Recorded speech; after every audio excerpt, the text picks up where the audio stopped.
और अक्षय, क्योंकि जब प्रधानमंत्री नरेंद्र मोदी हर बात ये कहते हैं कि युवाओं की भागीदारी ज़्यादा होनी चाहिए, महिलाओं का जिक्र वो करते हैं। कल जलगांव में भी वो ये कह रहे थे कि युवाओं को आगे आना चाहिए जिनका परिवार राजनीति में नहीं रहा है, गैर राजनीतिक रहा है।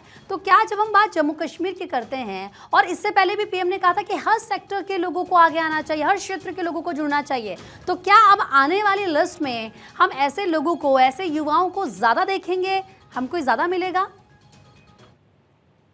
और देखिए, पुराने शहरों के साथ साथ पुराने शहरों को जोड़ना होगा या फिर उनको समझाना होगा कि किस तरह से हम लिस्ट जारी कर रहे हैं, या उनके समर्थकों को चेहरा बनाना होगा। इसके अलावा ये जरूर देखा जा सकता है कि नए उम्मीदवारों पर मुहर लग सकती है, युवाओं और महिलाओं की भी जिम्मेदारी बढ़ाई जा सकती है, उनको टिकट दिया जा सकता है। किस तरह से सामंजस्य होगा अब निश्चित रूप से बीजेपी आला कमान पर निर्भर करेगा, लेकिन ये माना जा रहा है कि स्टेट यूनिट के साथ एक बार फिर से चर्चा संभव बताई जा रही है, और उसके बाद दूसरी लिस्ट जारी की जा सकती है, या फिर उनसे फोन पर संपर्क करके ये बात कही जा सकती है। लेकिन निश्चित रूप से कह सकते हैं कि बीजेपी के लिए थोड़ी सी जरूर यहाँ पर अगर गहन डाउन वाली स्थिति रही है, क्योंकि एक बार आप लिस्ट 44 उम्मीदवारों की जारी कर देते हैं और उसके बाद फिर उसको डिलीट करके दूसरी लिस्ट जारी करते हैं जो सिर्फ 15 उम्मीदवारों की होती है, थोड़ा सा यहाँ पर झटका जरूर है। लेकिन बीजेपी है, देश की सबसे बड़ी पार्टी है, विश्व की सबसे बड़ी पार्टी अपने आप को मानती है। कहीं ना कहीं चीजों को वो देख रहे होंगे, आलाकमान उनको देख रहा होगा कि कैसे कहाँ गड़बड़ी हुई है और कैसे लिस्ट हम दूसरी जारी कर सकते हैं। बिल्कुल सही कहा आपने। और देखिए, वो जो लिस्ट है नई, जो 15 चेहरों की हम बात कर रहे हैं, वो भी हम अपने दर्शकों को लगातार दिखा रहे हैं। अक्षय, एक एक नाम सामने आ चुका है। दरअसल बीजेपी उम्मीदवारों की नई लिस्ट है और ऐसे में 15 उम्मीदवारों की नई लिस्ट जारी की गई है। पहले चरण की 15 सीटों पर ये उम्मीदवार घोषित किए गए हैं। अपने दर्शकों को बता दें, अगर पामपोर की बात करें तो पामपोर से सैयद शौकत गयूर को टिकट दिया गया है। राजपोरा से अर्शिद भट्ट को बीजेपी ने अपना उम्मीदवार बनाया है। शोपिया से जावेद अहमद कादरी को टिकट दिया गया है, आप स्क्रीन पर भी देख सकते हैं। इसके अलावा अनंतनाग पश्चिम से मोहम्मद रफीक वानी को टिकट दिया गया है। बात अगर अनंतनाग की करें, क्योंकि इससे पहले अनंतनाग पश्चिम की मैंने बात किया, अनंतनाग से सैयद वजाहत को बीजेपी ने उम्मीदवार बनाया है। श्री गुफवाड़ा बिजबेहरा से सोफी यूसुफ को टिकट दिया गया है।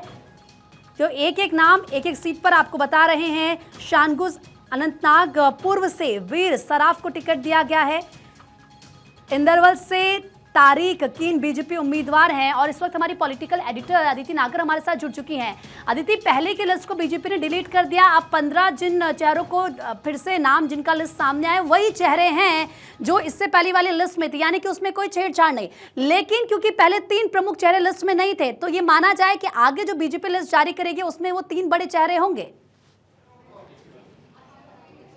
बिल्कुल, देखिए पहले 44 नाम आए थे, लेकिन वो लिस्ट अब वापस कर ली गई थी, उसको कुछ अपडेट किया गया था। जब हमने बात करने की कोशिश की, सूत्रों ने यही बताया कि वो जो 44 नाम है वो लिस्ट अभी उसको अपडेट किया जाएगा, और अब कुछ ही देर में ये 15 नामों की सूची आपके सामने आ गई है। कुछ देर बाद इसको भेज दिया गया है। देखिए, सबसे पहले आपको बता दें कि पहले तो भारतीय जनता पार्टी ने इसे एक्स पर डाल भी दिया था। अब आपको बता दें कि दरअसल इसमें 3 चर्चित चेहरे और 2 पूर्व डिप्टी सीएम यानी कि निर्मल सिंह और कवेंद्र गुप्ता नहीं थे।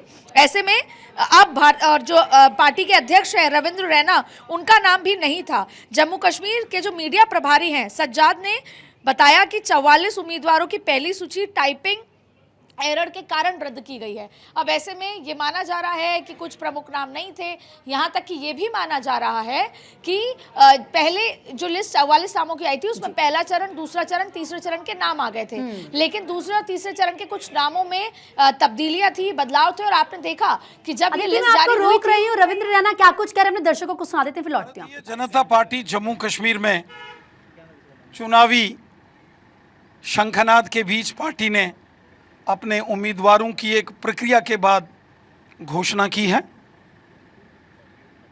पार्टी ने पहली सूची में कुछ सीटों पर, जो कि फर्स्ट फेज़, सेकंड फेज़ के कुछ जो हमारी सीट्स हैं, उस पर अपने उम्मीदवारों का नाम जो है वो फाइनल किया है।